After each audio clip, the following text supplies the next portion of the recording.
The stock market is not the economy. I think everyone needs a large PSA around that particular topic, as of course there's other factors right now, particularly the unemployment numbers, the actions by the Fed, and also oil that are a lot bigger contributing factors to exactly the devastating crap storm that's unfolding right now that me and Tim Pritchett of the Liberty Advisor will be talking about in this particular video. And of course, one of the biggest stories right now is, of course, new unemployment numbers that have shown another 6.6 million people filing for new unemployment claims, which makes the total now to 10% of America's workforce. And of course, more expected since many of these claims need to take 2 to 3 weeks to process. Many states have shut down. Many of the applications aren't going through. So we still don't know the official numbers, but the number that we have right now is close to 17 million people that are, quote, out of work. And of course, many people expect that to worsen since, of course, the economy hasn't been opening. But don't worry, the Federal Reserve has a solution. And what they're going to start doing is bailing out the super rich and helping them out. Literally, pretty much just buying up any kind of crap that they can on the market, promoting reckless behavior, and also, socializing the losses of the Uber 0.1%. But that's a whole nother story. Also, in oil news, we have what people are calling an extremely bleak outlook, as there are even fears of a maxed out storage supply of oil, as talks are still wavering between Russia and Saudi Arabia. So yeah, that's happening on on the bigger economic vision that, of course, a lot of people are not talking about. Tim, what out of those three stories do you see as the most prevalent and the most impactful today?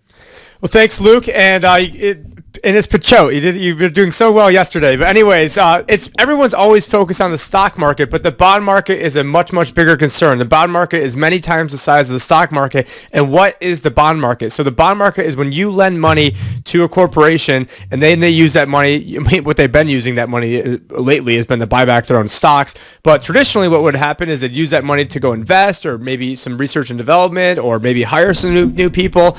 And so the bond market is really what helps, all this debt is really what keeps everything going, because we've been living in a gigantic Ponzi scheme. Now, what the junk bond market is, so there's these, at the very top, you've got AAA rated bonds, and then it goes down to triple B is the lowest tier of what they call investment grade bonds. Once you get below triple B, then it's they call it high yield bond, which is just a euphemism or a nice word for saying junk. And so the junk bond market has been absolutely exploding in terms of, there's been more and more of these what they call fallen angels, which is a company that was previously investment grade and then gets downgraded into now what is known as junk.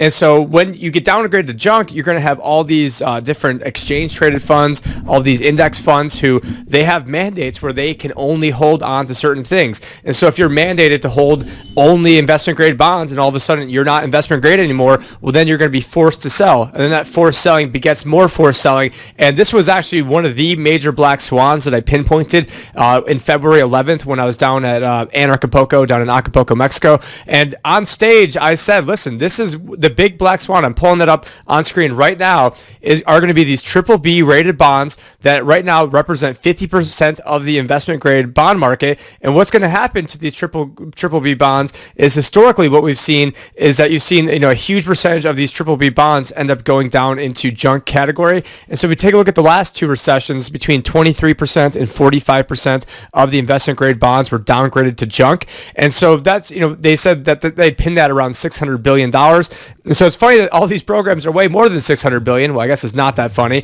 But I knew that this was going to be one of the major things that was going to really kick everything off. And so it's sort of ridiculous that, just little old me over here, sitting in my home office can figure this out, but yet all the, big wigs over the Fed can't. So let's get into what the Fed is actually doing. So today we see Fed unveils new bailout program. Will provide up to $2.3 trillion in loans to, and I'll say this in air quotes, support the economy. And so who are they supporting? They're supporting the big banks, all the people that use your money to buy back their own stocks and enrich themselves. But this is another interesting aspect of it. But JP Morgan recently halted all non-government guaranteed small business loans. So unless the government guarantees it, they're not even going to lend money to you. So they've got one Main Street program that's for $600 billion, another program for $850 billion, another program to the states, municipalities for $500 billion. And so it's funny that this initial, we had talked about how upwards of $600 billion historically has gone from the investor grade market into junk bonds. And now these programs, dwarf that. So, it would be almost cheaper just to buy everything, which is, apparently what they're doing. So I don't want to give them any ideas over here. So this headline out of CNBC, Fed fires an even bigger bazooka, expand its shopping list to include junk bonds. And so the Fed expanded its efforts to save the economy with $2.3 trillion programs aimed at helping businesses and state and local governments. And let's say, this is really not helping the average person that's out there. This is really helping, the they, them, those rich fat cats that are out there, which, this move ended up, making stocks go up, the dollar go down. Then you also saw, a sell-off in a big rally in gold. And, the Fed is even now buying junk exchange traded funds. Absolutely ridiculous. So Tim, to me, this is like a Ponzi scheme fueled by the Fed. What's the point of having free markets when you have them just coming in and rescuing them? But as you just said, at least gold is going up. That's why a couple of weeks ago, I'm seeing all the signs. I was like, wait, what's that gold company I was working back all the way in 2013? And it's getyoursilvernow.com. And I'm like, hey guys, I'm not saying, no financial advice here, but hey, this is our sponsorship that we're renewing at getyoursilvernow.com a couple weeks ago. And now, of course, the prices are soaring. But overall, when we look at all of this news, this kind of points out to a disastrous situation for Donald Trump that, again, is caught in a very big dilemma. He doesn't treat this threat seriously. Enough people die, people will blame him. He does take this threat seriously. He closes down the economy. More people will die, maybe from suicide and other related stress, health injuries because of just the calamity that is this financial reckoning that has been coming a long time from the irresponsible behaviors that are being promoted and are being rewarded by the Federal Reserve. So this is really laying out to be a very bad situation, even though we're seeing some growth in the stocks. And as I mentioned, the stocks isn't just the economy. When the stock market crashed, it didn't create the Great Depression. There was other factors contributing to that led up and made the Great Depression happen. So it wasn't just the stock, and it's important to understand that bigger factor here. Do you think I'm correct or incorrect? Yeah, one thing that you were pointing out too before we started this was that, only about 1% of Americans own 50% of all the stocks. And then of that, you probably have maybe really you're looking at maybe the top 10% of Americans are the only ones that really benefit from the stock market. I'm one of them. I have an entire business run off people, investing with me. So, having all the market go up does help me. But it's not about me. It's not about, it's about, having a world for our children and our children's children that is not completely fake. Everything they're doing to quote unquote help is just going to make things worse. And so what they should have did is let everything crash in 2000. It would have been nice, when Luke and I were still in, high school to take care of all this crap, or just going into high school to take care of all this crap. But no, they had to, Alan Greenspan said, that they were trying to have a housing bubble to replace the dot-com bubble. And then then they needed this whole financial bubble to replace the other bubble. And then now they need this whole debt bubble to then try to replace. It's just,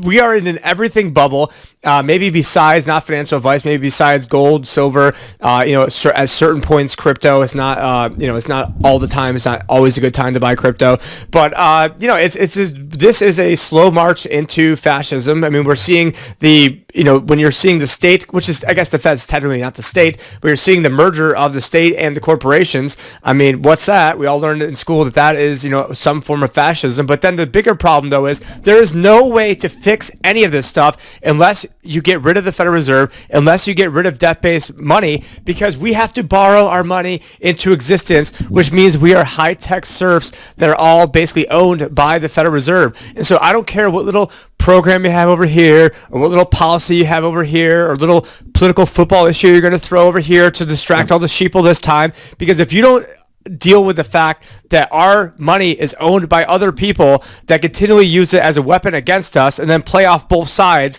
and then get us to fight on all these little issues. If you don't talk about that, everything else doesn't matter. It's all BS. It's all crap. And it's just absolutely shocking we're even at this point right now. And then, speaking of shocking, we also have, this is actually pretty great. You've got Eric Trump, who this was, February 28th, and we'll play this out for just a tiny bit here, talking about how he's a super genius for trying to telling people that they should buy that initial dip in the stock market. I wrote a tweet in the middle of the day. I go, you know what?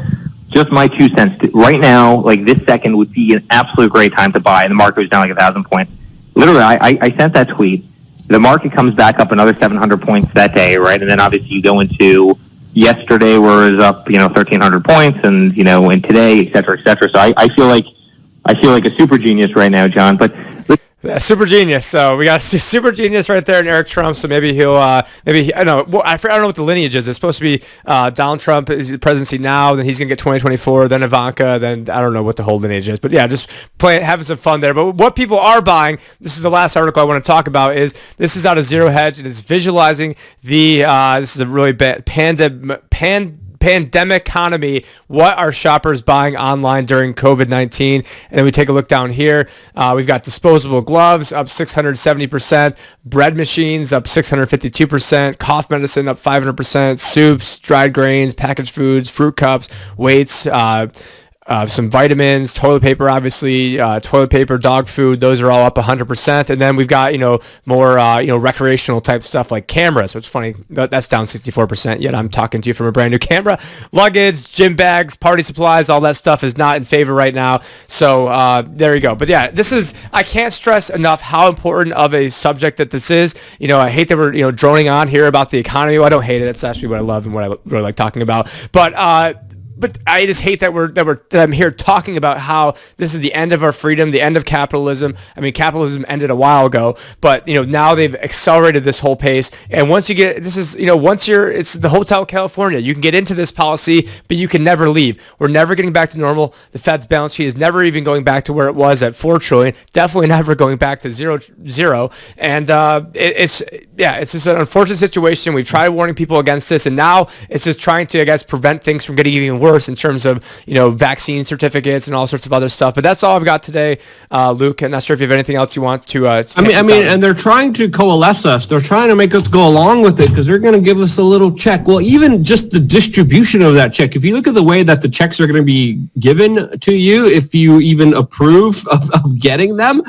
they're going to be divvied out all the way from July to September. That's when the majority of people will be getting them throughout that time frame, not in 2 weeks, not in 3 weeks like the mainstream media and government are promising you. And when you look at just the bureaucratic logistics and just middleman, poor mismanagement of this even horrible temporary UBI, which again, chicken scraps compared to what the banksters and what the people who are responsible for this are getting. But look at what we've been going through within this latest crisis. $2 trillion more in debt that we know of. We still don't know about the full ramifications of the secret Federal Reserve bailouts, and 17 million people out of work, with many of those people still expected to stay out of work and to be joined by millions of others, as the reporting is still very poor here. So yeah, perfect time to join with Tim Picciott.